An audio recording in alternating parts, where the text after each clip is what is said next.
Handa ang palasyo na makipagtulungan sa mababang kapulungan ng Kongreso kapag umusad ang impeachment case laban kay Pangulong Ferdinand Marcos Jr.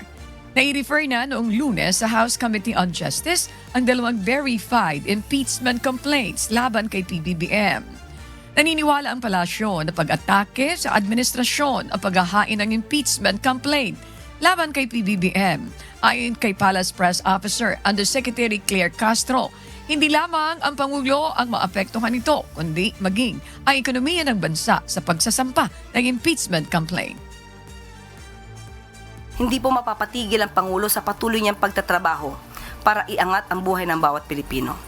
Kung kinakailangan po at sinasabi na dapat na magbigay ng anumang dokumento, muli ang Pangulo po ay gumagalang sa proseso.